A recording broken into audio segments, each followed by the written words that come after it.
हिंदी भाषा को लेकर विवाद का इतिहास बेहद पुराना है। इतिहास के पन्नों को खंगालें तो कई ऐसे विवाद भी हैं जो भाषा को लेकर हुए हैं, उग्र हुए हैं, हिंसक हुए हैं। हिंदी को राजभाषा ठहराने की जंग बहुत पुरानी रही है और इस जंग में कई सारी जानें भी जा चुकी हैं। पर इस बार ये विवाद सोशल मीडिया से शुरू हुआ है और वो भी दो अभिनेताओं के बीच में। दरअसल बॉलीवुड के अभिनेता सिंघम यानी अजय देवगन और दक्षिण भारत के अभिनेता किच्चा सुदीप में हिंदी को लेकर बेहद जबरदस्त बहस हुई और इस बहस ने एक बार फिर विवाद को जन्म दे दिया। इस बार विवाद तब शुरू हुआ जब सुदीप ने एक कार्यक्रम में कहा कि हिंदी हमारी राष्ट्रभाषा नहीं है, पैन इंडिया फिल्मों को हिंदी में बनाया जा रहा है। इस समय बॉलीवुड में पैन इंडिया फिल्में की जा रही हैं, वो लोग तेलुगु और तमिल फिल्मों की रीमेक बनाकर स्ट्रगल कर रहे हैं। ये उनका निशाना था बॉलीवुड पर। इस बयान के जवाब में अजय देवगन ने कहा कि हिंदी हमारी राष्ट्रभाषा थी, है और रहेगी। बात जब हिंदी को राष्ट्रभाषा ठहराने की हो रही हो तो तमिलनाडु और कर्नाटक इससे दूर रहे हैं हमेशा से। मामले में कर्नाटक के पूर्व सीएम भी कूद पड़े। उन्होंने कहा कि हिंदी हमारी राष्ट्रभाषा न थी न होगी। आईटी उद्योग के दिग्गज, इंफोसिस के पूर्व मुख्य वित्त अधिकारी और पद्मश्री टीबी मोहनदास पै ने भी अजय देवगन को संविधान तक पढ़ने की सलाह दे दी। यानी ये सब लोग ये बताने में लगे हैं कि हिंदी राष्ट्रभाषा नहीं है। आइए अब आपको थोड़ी जानकारी देते हैं। दरअसल जनगणना 2011 के अनुसार भारत में हिंदी सबसे ज्यादा बोली जाने वाली भाषा है। भारत में 43.63% लोग हिंदी बोलते हैं। वहीं दूसरे स्थान पर बांग्ला भाषा यानी 8.03% बांग्ला भाषी हैं। उसके बाद तीसरे स्थान पर आती है मराठी, 6.86% लोग जमकर मराठी बोलते हैं। चौथे स्थान पर तेलुगु और पांचवें स्थान पर है तमिल। ये वो 5 भाषाएं हैं जो सबसे ज्यादा भारत में बोली जाती हैं।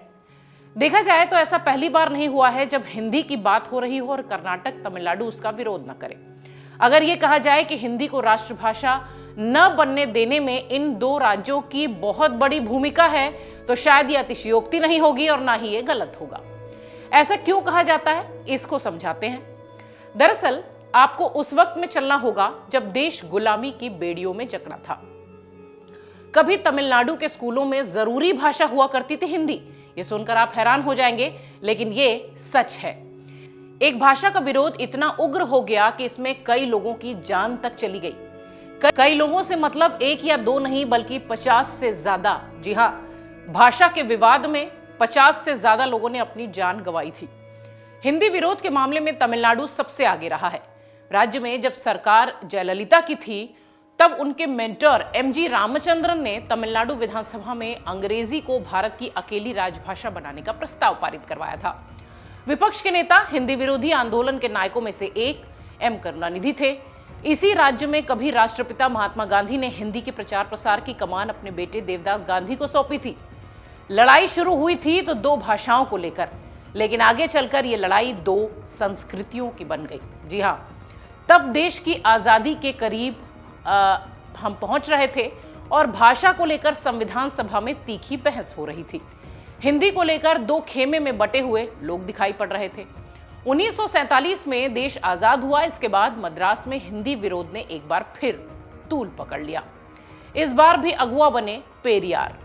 तब उनकी पार्टी जस्टिस पार्टी का नाम द्रविड़ कशगम हो चुका था। इस बार के विरोध प्रदर्शन को 2 संस्कृतियों यानी द्रविड़ और आर्यों की संस्कृति बताकर लड़ाई शुरू की गई थी। सरकार ने हस्तक्षेप भी किया। आंदोलन शांत हुआ। भाषा के प्रश्न पर संविधान सभा में 1949 में मुंशी अय्यंगार फॉर्मूले पर सहमति भी बन गई। हिंदी को भारत की राजभाषा के रूप में 14 सितंबर 1949 को स्वीकार कर लिया गया। संविधान लागू होने के बाद 15 वर्षों तक अंग्रेजी को सरकारी कामकाज की भाषा बनाए रखने पर सहमति भी बनी। अब आप ये जान लीजिए कि हिंदी आखिर राष्ट्रभाषा क्यों नहीं बन पाई। आपको बता दें कि 1946 से लेकर 1949 तक जब भारतीय संविधान का मसौदा तैयार किया जा रहा था, तब उस दौरान भारत और भारत से जुड़े तमाम मुद्दों को लेकर संविधान सभा में लंबी लंबी बहस हो रही थी। इसका मकसद ये था कि जब संविधान को लागू किया जाए तो किसी भी वर्ग को ये न लगे कि उससे संबंधित मुद्दे की अनदेखी हो रही है। इसमें सबसे विवादित विषय रहा भाषा। संविधान को जिस भाषा में लिखा जाए, सदन में कौन सी भाषा को अपनाया जाए, किस भाषा को राष्ट्रीय भाषा का दर्जा दिया जाए, इसे लेकर एक राय पर आज तक नहीं पहुंचा जा सका। और इसी वजह से समय समय पर हिंदी को राष्ट्रभाषा घोषित करने का विवाद जारी रहता है। इस बार ये विवाद दो अभिनेताओं के बीच में है, लेकिन बहस राजनीतिक गलियारों तक पहुंच चुकी है। देखना यह है कि ये बहस कहां जाकर शांत होती है और इसमें और क्या कुछ कहा और बोला जाता है। Video desk अमरउजाला.com। डाउनलोड करें अमर उजाला ऐप और पाएं खबरें लगातार। अगर आप ये वीडियो YouTube पर देख रहे हैं तो हमारे चैनल को सब्सक्राइब करें और बेल आइकन को दबाना ना भूलें। अगर आप Facebook पर ये वीडियो देख रहे हैं तो हमारे पेज को लाइक करें।